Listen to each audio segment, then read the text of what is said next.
Esther chapter 1. This is what happened in the days of Xerxes, who reigned over 127 provinces from India to Cush.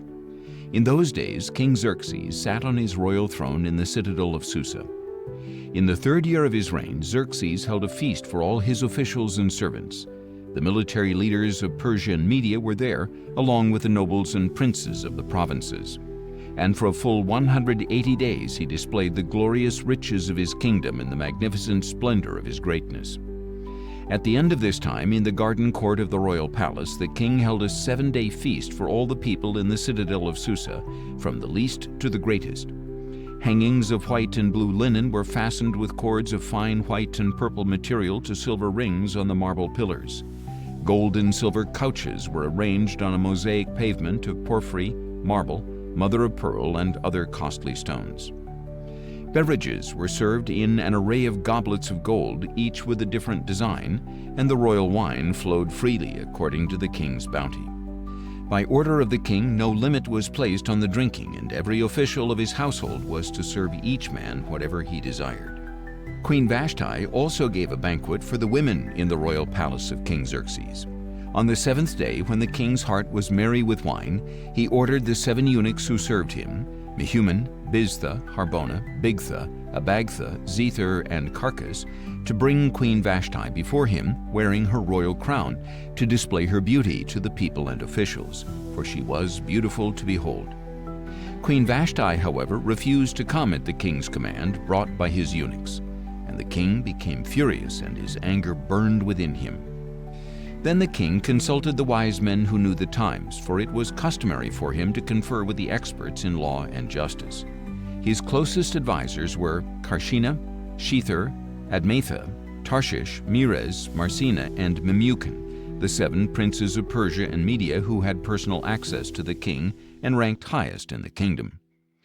According to law, he asked, what should be done with Queen Vashti, since she refused to obey the command of King Xerxes delivered by the eunuchs? And in the presence of the king and his princes, Memucan replied, Queen Vashti has wronged not only the king, but all the princes and the peoples in all the provinces of King Xerxes. For the conduct of the queen will become known to all women, causing them to despise their husbands and say, King Xerxes ordered Queen Vashti to be brought before him, but she did not come. This very day, the noble women of Persia and Media who have heard about the queen's conduct will say the same thing to all the king's officials, resulting in much contempt and wrath.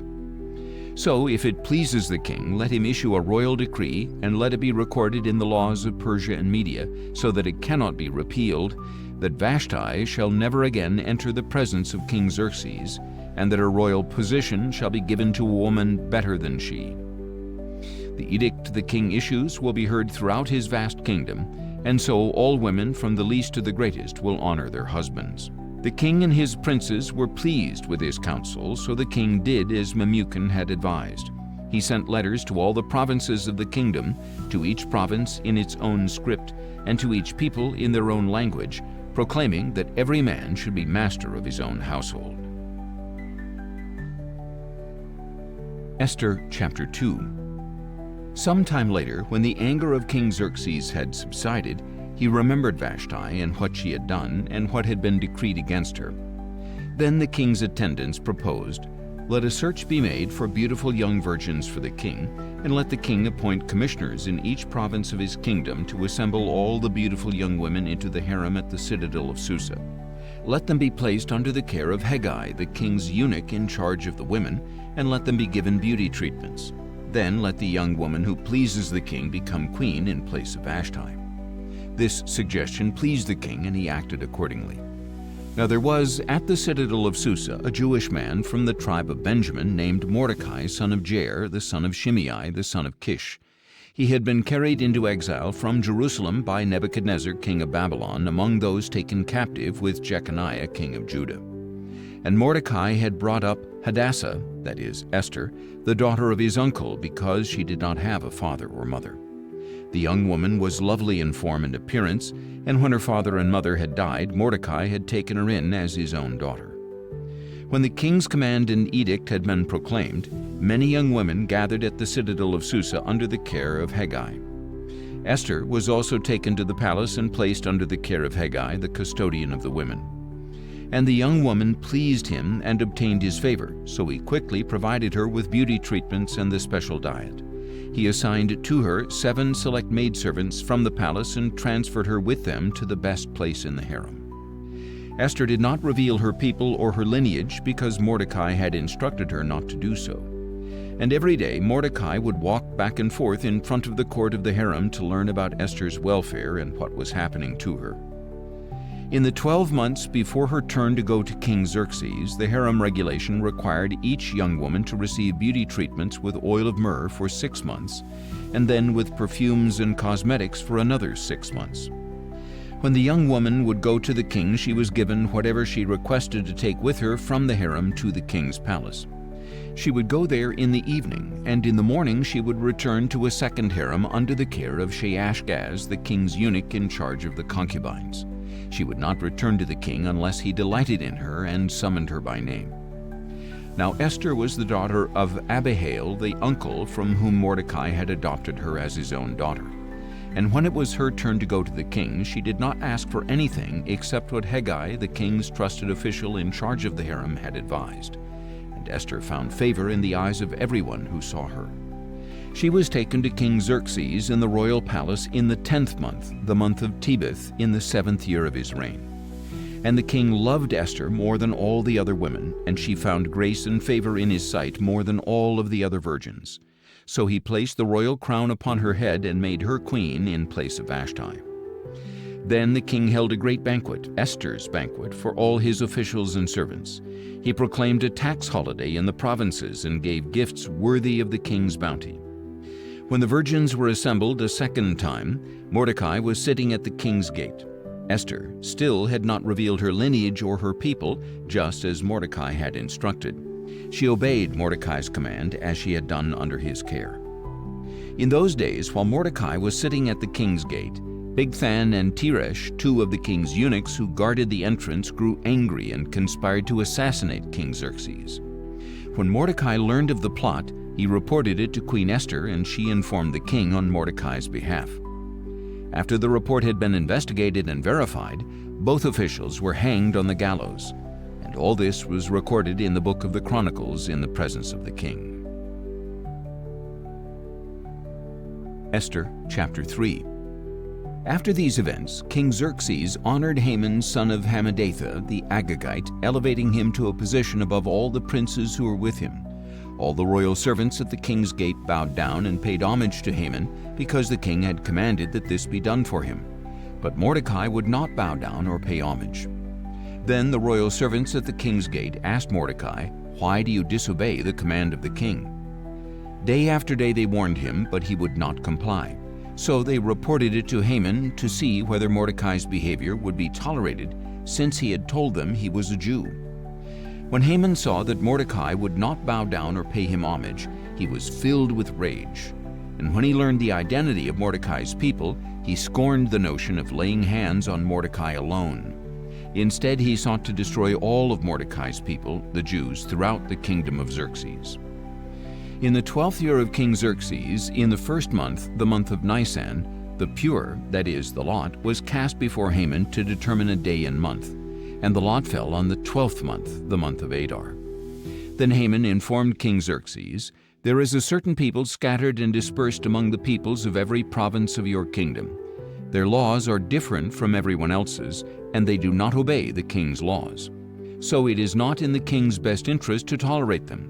If it pleases the king, let a decree be issued to destroy them, and I will deposit 10,000 talents of silver into the royal treasury to pay those who carry it out." So the king removed the signet ring from his finger and gave it to Haman, son of Hammedatha the Agagite, the enemy of the Jews. "Keep your money," said the king to Haman. "These people are given to you to do with them as you please." On the 13th day of the first month, the royal scribes were summoned, and the order was written exactly as Haman commanded the royal satraps, the governors of each province, and the officials of each people, in the script of each province and the language of every people. It was written in the name of King Xerxes and sealed with the royal signet ring. And the letters were sent by couriers to each of the royal provinces with the order to destroy, kill, and annihilate all the Jews. young and old, women and children, and to plunder their possessions on a single day, the 13th day of Adar, the 12th month. A copy of the text of the edict was to be issued in every province and published to all the people, so that they would be ready on that day. The couriers left, spurred on by the king's command, and the edict was issued in the citadel of Susa. Then the king and Haman sat down to drink, but the city of Susa was in confusion. Esther chapter 4. When Mordecai learned of all that had happened, he tore his clothes, put on sackcloth and ashes, and went out into the middle of the city, wailing loudly and bitterly. But he went only as far as the king's gate, because the law prohibited anyone wearing sackcloth from entering that gate. In every province to which the king's command and edict came, there was great mourning among the Jews. They fasted, wept, and lamented, and many lay in sackcloth and ashes. When Esther's maidens and eunuchs came and told her about Mordecai, the queen was overcome with distress. She sent clothes for Mordecai to wear instead of his sackcloth, but he would not accept them. Then Esther summoned Hathach, one of the king's eunuchs appointed to her, and she dispatched him to Mordecai to learn what was troubling him and why. So Hathach went out to Mordecai in the city square in front of the king's gate, and Mordecai told him all that had happened to him, including the exact amount of money that Haman had promised to pay into the royal treasury in order to destroy the Jews. Mordecai also gave Hathach a copy of the written decree issued in Susa for the destruction of the Jews, to show and explain to Esther, urging her to approach the king, implore his favor, and plead before him for her people. So Hathach went back and relayed Mordecai's response to Esther. Then Esther spoke to Hathach and instructed him to tell Mordecai, "All the royal officials and the people of the king's provinces know that one law applies to every man or woman who approaches the king in the inner court without being summoned, that he be put to death. Only if the king extends the gold scepter may that person live. But I have not been summoned to appear before the king for the past 30 days." When Esther's words were relayed to Mordecai, he sent back to her this reply: "Do not imagine that because you are in the king's palace, you alone will escape the fate of all the Jews. For if you remain silent at this time, relief and deliverance for the Jews will arise from another place, but you and your father's house will perish. And who knows if perhaps you have come to the kingdom for such a time as this." Then Esther sent this reply to Mordecai: "Go and assemble all the Jews who can be found in Susa and fast for me. Do not eat or drink for 3 days, night or day, and I and my maidens will fast as you do. After that I will go to the king, even though it is against the law. And if I perish, I perish." So Mordecai went and did all that Esther had instructed him. Esther chapter 5. On the 3rd day, Esther put on her royal attire and stood in the inner court of the palace across from the king's quarters. The king was sitting on his royal throne in the royal courtroom facing the entrance. As soon as the king saw Queen Esther standing in the court, she found favor in his sight. The king extended the gold scepter in his hand toward Esther, and she approached and touched the tip of the scepter. "What is it, Queen Esther?" the king inquired. "What is your request? Even up to half the kingdom it will be given to you." "If it pleases the king," Esther replied, "may the king and Haman come today to the banquet I have prepared for the king." "Hurry," commanded the king, "and bring Haman so we can do as Esther has requested." So the king and Haman went to the banquet that Esther had prepared. And as they drank their wine, the king said to Esther, "What is your petition? It will be given to you. What is your request? Even up to half the kingdom it will be fulfilled." Esther replied, "This is my petition and my request.